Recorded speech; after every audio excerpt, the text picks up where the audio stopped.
We contact people that are having difficulties with food resources. We have meals ready to eat that we will transfer to them to help them stabilize their food situation and continue with the road operations until they can get to regular grocery stores and have that type of support. And I know later on we'll also be talking about food distribution points that we'll be setting up as the county and those locations that we're currently working on.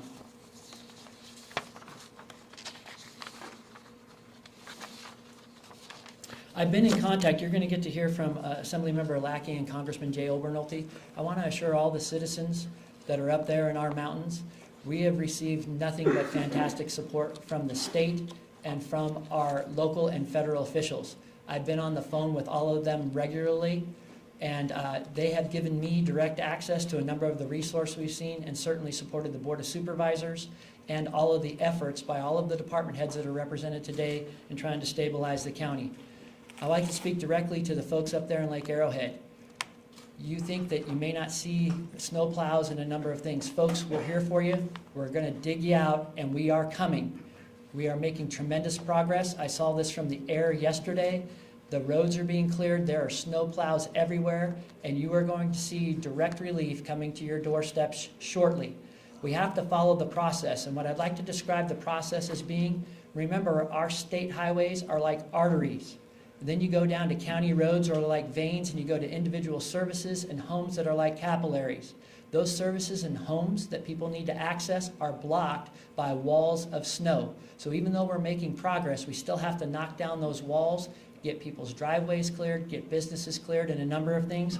And we're making huge strides in that area, and I know you'll be receiving updates.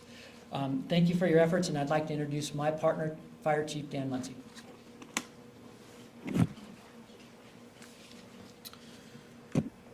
I am Sheriff Dyke's proud partner, actually. I'm very proud of the deputies and the degree of which they've engaged with the fire department in protecting our residents. I'm proud of the men and women of the county of San Bernardino for all that they do.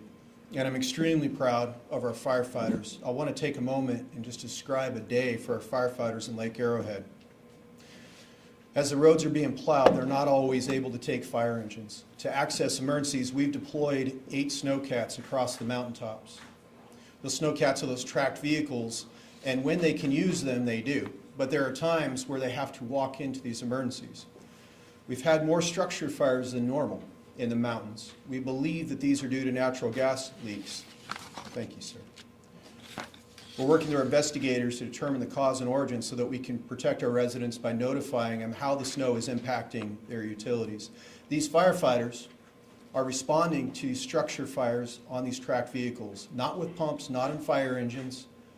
They're literally showing up with shovels and with hoses. They dig out the fire hydrants, they connect to the municipal water system, which has been well maintained, and they're attacking these fires. Over the last 48 hours, we've had 5 of these fires, these gas fires that our firefighters have to fight. I spoke to one of our incident commanders last night, and he said that he hadn't slept in over 4 days. Our firefighters are responding to calls one after another. Now, we're not able to respond to every single call at once. We only have 8 snowcats. We have plenty more on order. But even then, even if we put as many men and women as we could up there, there's still going to be called for services. We have to prioritize these call for services. Every single call is being responded to, but I think in California we're used to a 5, maybe in our mountains a 15-minute response time. That is not happening right now, but we are responding. Our EMS calls for service continue to be robust. As our residents don't have access to normal doctor's appointments, they're running out of medication, or the emergency room is closed, it puts an impact on the 911 system. We are using these snowcats to get to these patients and transport them to our waiting ambulances that are on the roads. Our ambulances are using tire chains to get down the hill where they're meeting another ambulance that has no tire chains to speed up patient transportation. The fire department is also working with various county agencies to make arrangements with our residents on an as-needed basis to deliver the medications that they need, the supplies that they need, in case things like insulin syringes to prevent additional emergencies. I want to talk a little bit about Unified Command. I'm the incident commander of our February storms. We are in Unified Command with the Sheriff's Department. that ensures that strong, close coordination. All utility companies, CAL FIRE, other allied agencies, other fire departments are in our command structure. We are setting incident objectives. We are sharing resources. We are helping each other out. Neighbor helps neighbor. I want to thank specifically CAL FIRE in the state of California for the immense amount of resources they've brought into our region to support us in this operation. What the Unified Command is doing isn't responding to the 911 calls. That's what the fire department's doing. What the Unified Command is doing, though, is working with the roads department to prioritize roads for services. We're working with the Office of Emergency Services, San Bernardino OES, to supply distribution points of logistics for our citizens who are shut in and are unable to make it to the grocery stores. We are going house to house, and we're literally using shovels to shovel out driveways to make sure that people have access to their cars. As the roads are plowed, you still have a 10-foot berm of snow that you need to make it over. We are shoveling their roofs and removing the snow weight from the roofs. As I reported in the last news conference, we've had collapses in our structures. We're all familiar with the Godwin grocery store, which is a full collapse. There's been other public infrastructure and private entities that have been impacted by the snow weight. We have a damage assessment team that is out there looking at every one of these structures or notifying residents of concerns. They're coordinating with different county departments to ensure that our building and safety can be notified. Finally, we're looking ahead. The weather looks great for the next 7 days, and that's great news. We're starting to feel more comfortable because as it gets sunny, we're going to have the snow melting. But when you're looking ahead and you're looking at snow melt, we always think about flooding. The second emergency that we're looking at and assessing for is avalanches. Today, Icebox Canyon, which is in the Mount Baldy area, is shut down thanks to the great coordination by our sheriff and CHP because of the threat of avalanches. We're looking at all our communities, and while we do not believe that there's any avalanche threat in those communities, we are making absolutely sure that we're monitoring the situation to stay ahead of anything. And then finally, those roofs and infrastructures. I mentioned our firefighters are going up on roofs. We've ordered special tools and equipment that will allow our firefighters to do that task quicker so that they can get up on the roofs and clear that snow. Finally, the CEO asked, or the chairman asked that I address the National Guard rumor that they were being deployed to our communities. As she mentioned, there was an article, and the article said that the California National Guard was going to be deployed to be in our communities on Thursday to clear the roads. It's inaccurate. What was ordered was a hand crew of individuals. The hand crew that is being given to us is a combination of CAL FIRE supervision, CAL FIRE equipped, and California National Guard members. The National Guard members work with CAL FIRE during the wildland season. The state, though, has given us this hand crew so they can help us go door to door and clear out residents, remove snow from roofs, shovel driveways, shovel the front porches to make sure that our residents are safe. You will not see the National Guard wearing fatigues. They're not going to be driving military vehicles.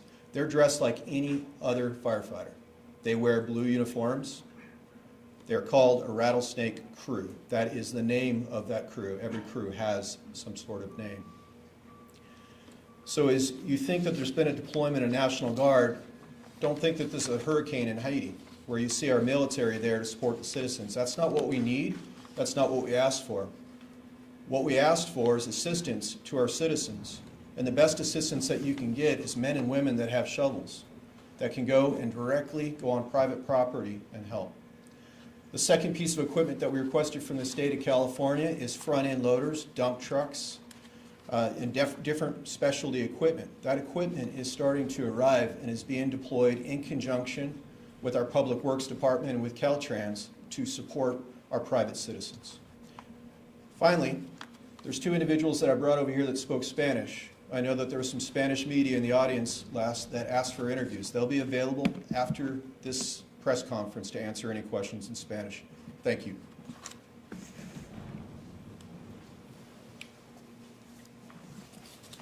Good morning, Brennan Biggs, Director of Public Works. Now that the blizzard has ended, our crews have finally been able to make some real progress over the last couple of days. Our staff did an amazing job in creating and implementing a GIS layer as a tool for the community. It's on our Public Works snow removal webpage. And what that is every day we update the progress that we're making from Mount Baldy to Wrightwood all the way over to Forest Falls. So you can see the progress of our snow removal efforts. It's a really good tool. It was launched last night, and it'll tell you, you can actually zoom into your specific area, and the little numbers will change as you zoom in, which roads have been passable. Again, to remind you, what passable is one lane wide, less than 8 inches. That's where a properly equipped vehicle, that's like a four-wheel drive vehicle with chains and snow tires, can navigate. The county continues to be fully activated, working 24/7. We're not only using our crews, but we hire seasonals every year, and then our on-call. So we're throwing everything at this. And as Chief Muncie said, we've also got some extra loaders and people coming in that will be implementing area-wide. We're also in constant communication with the state for additional resources. We also went back east and made an emergency purchase of some chains so we can try to outfit some of those that come without chains, which will be arriving tomorrow. Some stats, many areas have already been opened and passable. Those areas, Wrightwood, Mount Baldy, Lytle Creek, Angeles Oaks, Forest Falls, Oak Glen, and Big Bear have 100% of the roads passable at this point. In the beginning, the widening effort. We did have an avalanche over in Mount Baldy that we cleaned up yesterday. And now, as the chief said, there's some other threats up there that we're looking that may cause some closures, but we continue to monitor that and adjust our closures as needed. In Wrightwood, we're actually working on widening and cutting the ice today that's below there, and with any luck, we'll hopefully be cindering a little bit later on tonight to get those roads back in shape. Primary roads in Crestline are 100% passable, and about 10% of the secondaries, so we'll be working on more of those today. Locations primarily in the Lake Arrowhead, Running Springs, Green Valley Lake, Arrow Bear, Cedar, Pines Park. They were the ones that were hit with more snow. Currently have 10% of the roads passable, 15% of the secondary, 7% of the primary. As we are able to dig out and start assessing more as we get back into those roads, we're experiencing many different types of issues: disabled cars, down utility lines, fallen trees that affect the process. You can see some of those on the photos on the side there. We'd really like to encourage residents, if you know you have a car out front, to go mark it. You can get like a PVC pipe, put a flag on it so our guys know that it's there, so we can avoid hitting it. There's lots of buried vehicles that are getting in the way and slowing things down. So these roads are really case by case. Some roads we can go up pretty fast, other ones it's just one obstruction after the next. So we continue to attack it as best we can. We continue to provide resources as needed for the mission critical tasks to support emergency responders. Now that the storm's over, we had some flood control activities too. We can move those flood control resources up there to do some special requests so our guys can keep moving. We are working in all the areas at once. That's what we do, so no community is left behind there. We're moving everything forward, so every community will have, we have snow areas, so all those communities are getting some attention all at one time. Weather Service sent something out yesterday. They're starting to collect all the data from this storm. They indicate that the 7-day snowfall in Big Bear previously, what their record was 58 inches back in 1979, and the reports are 82 inches from this storm, quite a bit in Big Bear, and then Running Springs at 150 inches. So with that, I'm going to turn it over to Lieutenant Salias from the CHP. Thank you. Good morning, everyone. Lieutenant Napoleon Salias, Napoleon Salais. I am the Lieutenant Commander at the CHP Arrowhead area. And I just want to briefly go over what we're doing with our unified command partners and our allied agencies. Right now, we have been dedicating every valuable resource we have to support our allied agencies. We have been manning closures at the roadways. We have been coordinating essential commodities and essential crews and essential equipment up the mountains. We have been making ourselves available to respond to emergency calls of service. So we have been working very closely with our allied agencies to ensure the safety of our public. I know that we have recently attempted to open the roads to locals only. However, it was soonly discovered through our unified command system, with my allied agency partners, that it was simply unsafe to do so, and it compromised those lifelines, and it compromised those routes for our first responders, our essential goods and commodities that get up to our local communities in the mountains.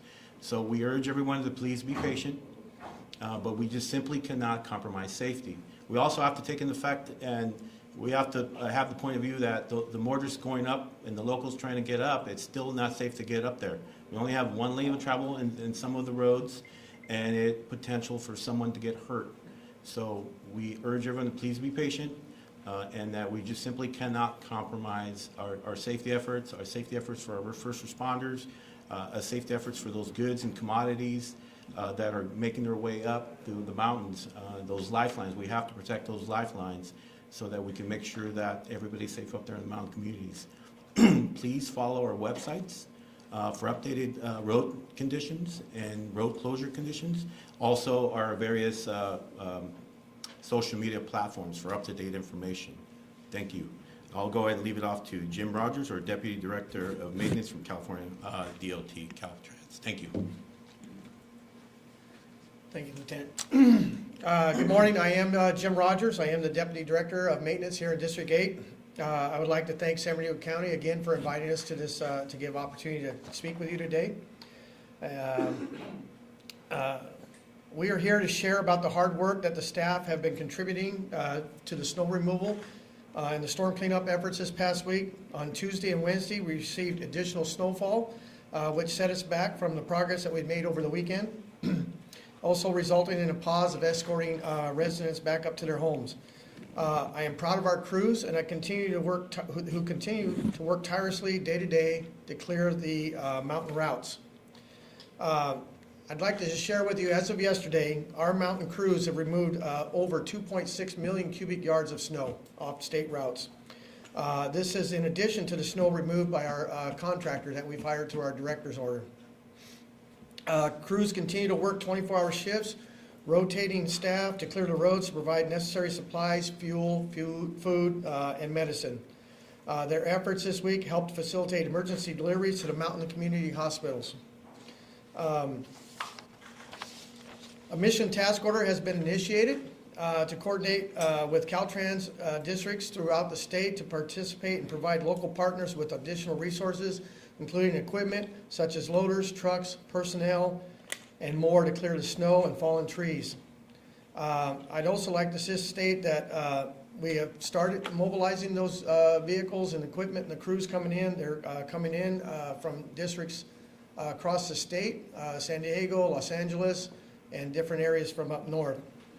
As the weather begins to change, Caltrans will continue to remove large amounts of snow on our state highway system with the goal of opening the highway for all those who wish to be up there, that need to get up there with our emergency responders, keep those arteries open so they can get into the communities and open up the housing and the services there. Okay. With that, again, we'd like to thank the community for their patience as we move forward to achieve this goal. We encourage, with the announcement of the state of emergency, which will bring additional resources for improved conditions for our local partners. And again, I just want to say thank you to our local partners. It's been great working with this Unified Command, getting things done, and all the support that we have and that we can offer to them as well. So thank you. At this time, it's my pleasure to introduce and welcome Assemblymember Tom Lackey. I think that, excuse me, the enormity of this event is hard to comprehend. You know, we're thinking, we're in Southern California, but yet we have had an inundation that has really generated a severe amount of anxiety, frustration, and difficulty, especially to the victims and those who are actually trapped in their own home.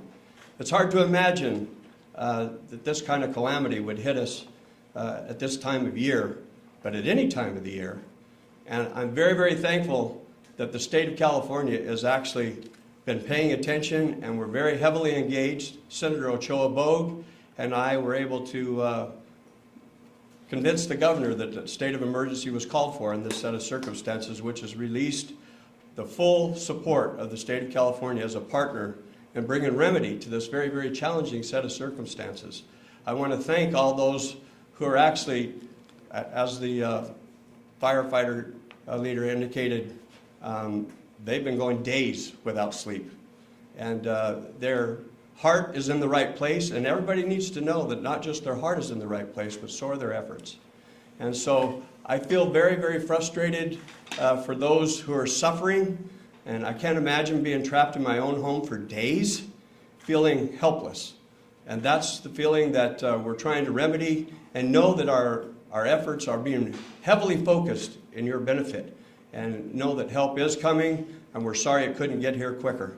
But know that there's a lot of diligent effort that's being expressed, and we're thankful for all the partners who are committed to seeing this to a successful conclusion.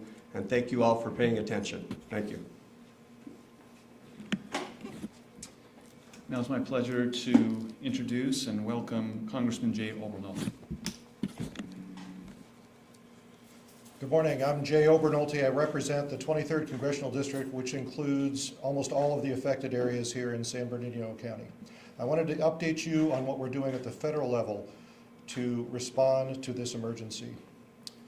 On Wednesday, I led a letter signed by many members of the California Congressional Delegation urging Governor Newsom to declare a state of emergency. We cooperated in that effort with our partners, Assemblyman Lackey and Senator Ochoa Bogue. I'm very happy that the governor acceded to our request and declared that emergency on Wednesday evening. That's going to unlock state resources that will help us respond to this emergency, including the California National Guard. This morning, I led a letter to President Biden, signed by members of the California Congressional Delegation, urging him to be prepared to declare a federal disaster in response to this crisis. That would unlock other federal resources that I think are desperately needed in this situation, including disaster assistance for FEMA, loans from the Small Business Administration, and even assistance from the IRS, making many of the payments that our homeowners and our businesses will make to repair this damage and to recover from this emergency tax deductible. Now, unfortunately, the barrier to a federal disaster declaration is high.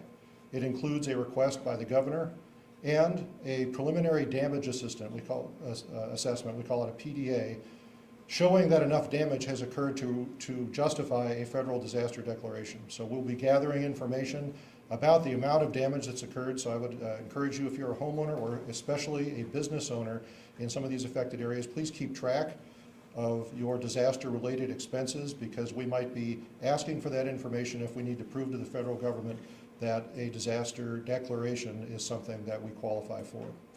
And I want to join my colleagues in thanking our first responders who have been working around the clock to help us recover from this emergency.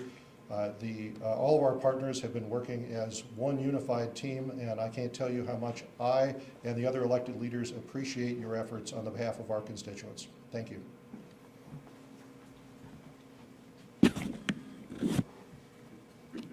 Thank you, Congressman Obernolte, and to all of our speakers here today. At this time, I'd like to open up the press conference to your questions. Yeah, yesterday, I know last night in a meeting, you guys said if this was to happen again, you would change your response. So a couple questions. Are you guys disappointed at all with your response to this? And also, can you elaborate more on what will be different the next time a similar situation happens? Dan Muncy, M-U-N-S-E-Y, Fire Chief, County of San Bernardino. I always get the easy questions. The easy answer is Sheriff's Department, Fire Department well prepared. We pre-deployed resources prior to this event from occurring. We both worked together to make sure that we had every available piece of specialized equipment, including snowcats, available for the emergency. As the blizzard was approaching, we were increasing staff. We went to the state of California and asked for pre-positioning resources. We were awarded that. State OES gave us additional dollars to up staff. There's one thing that we can't control, and while we really try to do that, thank you for that. Thank you for your kind comments. As Assemblymember Lackey just pointed out, we can't control the weather. The weather came in much worse than it's ever been anticipated in Southern California, and it severely impacted our communities.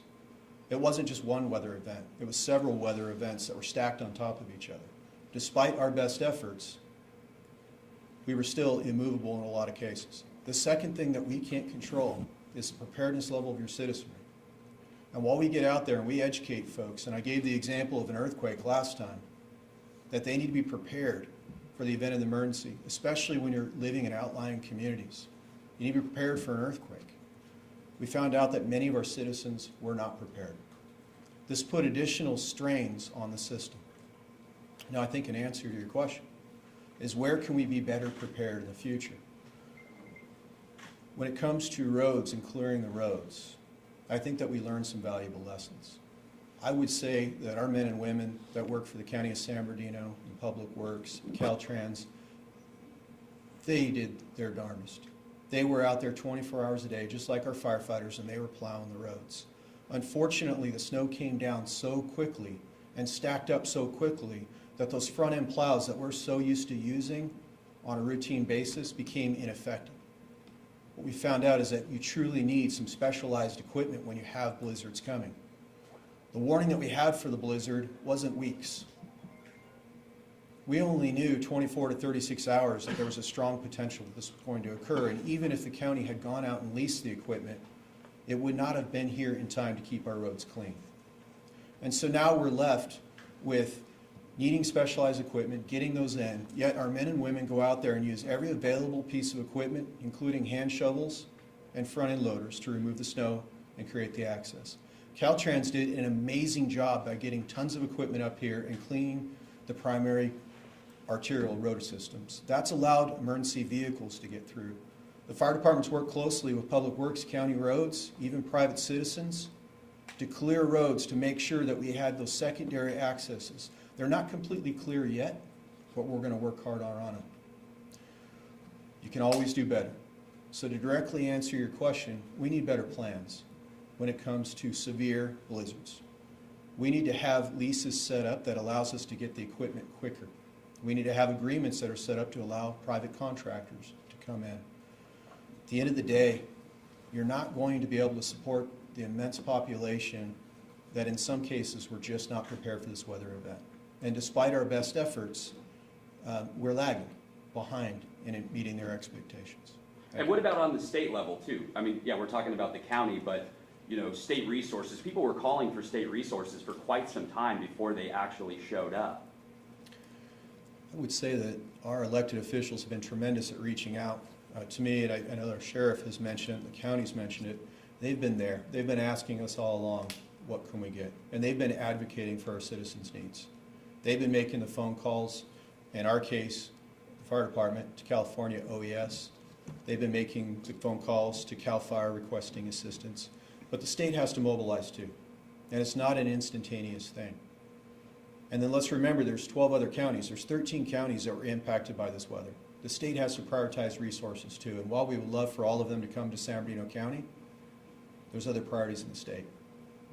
So the citizens have done a great job with the rally car. I've watched the videos. I've seen them. I know that you are in need.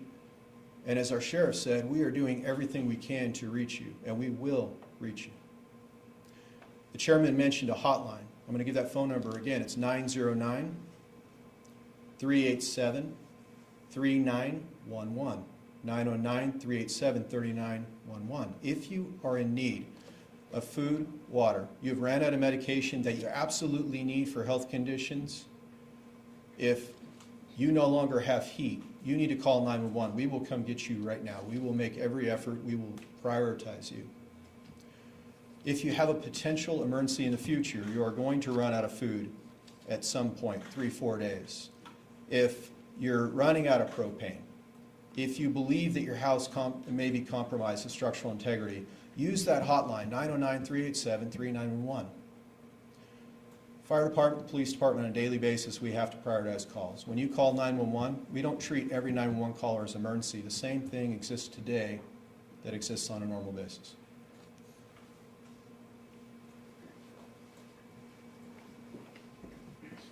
All right, if there are no other questions, we'll conclude the press Oh, I conference. do have another question. I just thought okay. somebody else was going to ask one. Yeah, no, I have a question. Okay.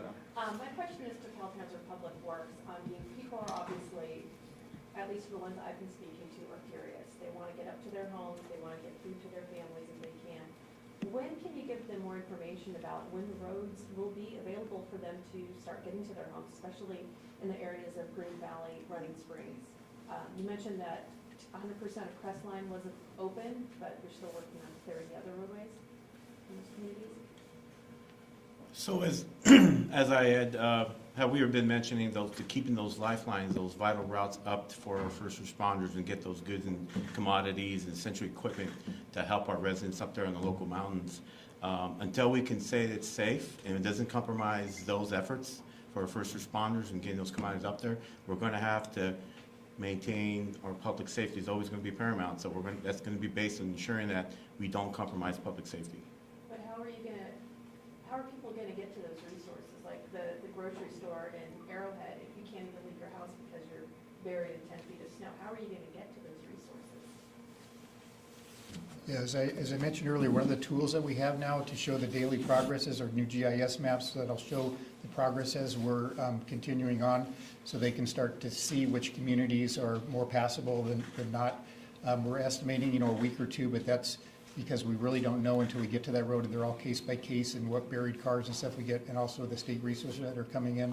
So we just encourage everybody to keep looking at the webpage and see how the progress is being made each day. So if you're saying it's going to be a week or two of being in your home, if those people that the chief mentioned that are running out of food and water, they should leave, because it could be 2 weeks before they're able to dig out? Yeah, no, we appreciate your question. One of the things that's happening under our unified command is as the snow plows go through, the additional resources that our chief commented that's coming from CAL FIRE, they're actually sending rigs in behind them to go with the roof rakes, with the shovels, to start to dig folks out and to do the door-by-door house check to make sure people are in a good place.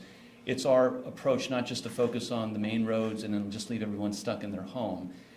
The conversation that we're having about the roads being cleared, and again, that's what we really want to stress, because being cleared means that there's only access for one vehicle. It's a very tight clearing. If people come up, they won't be able to get into their home. They'll have to stop their vehicle in that clearing lane, and then they'll have to spend about 20 hours of work shoveling to get to their house. That's why we're trying to prevent people from coming up just at this moment. The other part is that our county emergency operations is putting up local assistance centers. We're right now planning where those are going to go around the mountain, so that we're coordinating food distribution. That's an aspect that our unified command is going to accomplish as well. So effectively what's going to happen, it's a coordinated, staged approach. The roads are cleared, then fire crews come behind, start to clear to get to residents. The help desk number, when people are calling and saying I'm in desperate need, is going straight to the unified command, so that then those folks are prioritized. Also, our sheriff is leading an effort to get people out of certain situations, like in the Crestline area, where there was a grocery issue, to get those folks out of that area who want to leave. Sometimes the mountain residents don't want to leave, but who want to leave, to get them to one of our shelters that are located in Redlands. So we're coordinating each of these efforts so that we're just not saying, hey, you have to wait 2 weeks in your house until we finish clearing the roads and then come out. It's a coordinated effort to get people out of their house, get to the resources. And Chief, if you have anything else you'd like to add? Yeah, I got one. Search and rescue crews were working to refuel generators at cell towers. For a lot of people stuck in their homes, this is their only communication to the outside world. Can you tell us a little bit about that operation? Yeah, absolutely. It's actually a very complicated and complex operation.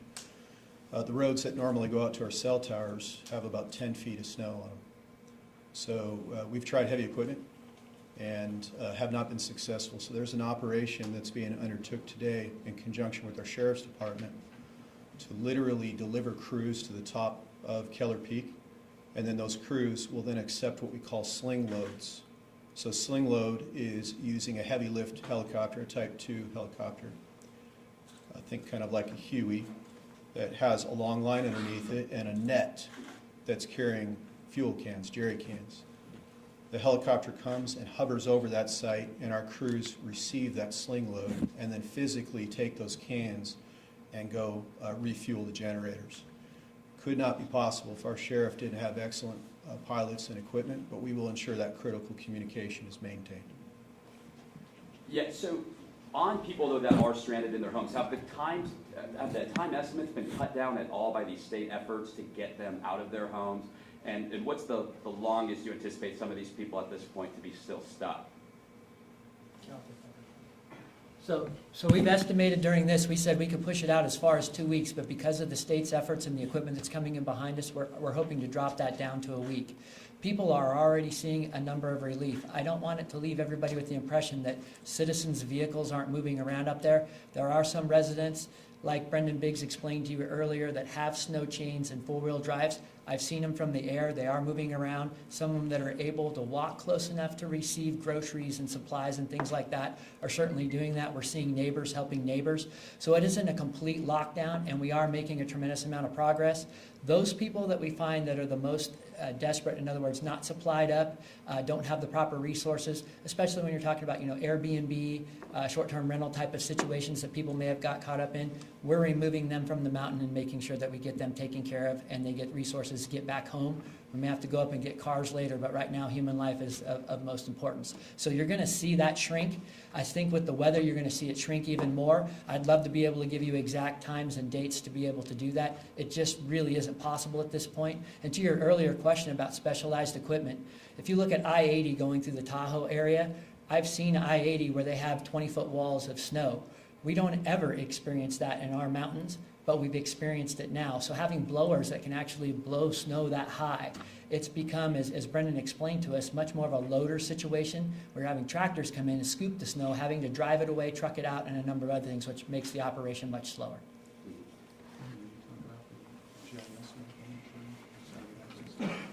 Yeah, to get access to our GIS map, if you go to County of San Bernardino Public Works website, we have a link for snow removal information. It has a lot of information about the snow removal program, helpful tips, and then there is a button there for the GIS map, which will come out for all the snow areas. You can zoom right into that.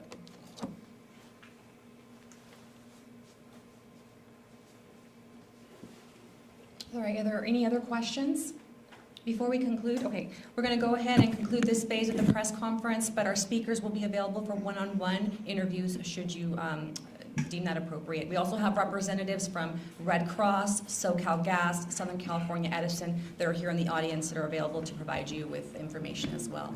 Thank you so much for getting this information to our community, and we will keep you updated. You can go to our website, which is snowinfo.sbcounty.gov, and also that hotline that was mentioned here several times. I'll go ahead and repeat that again, which is 1-909-387-3911, 909-387-3911. Thank you.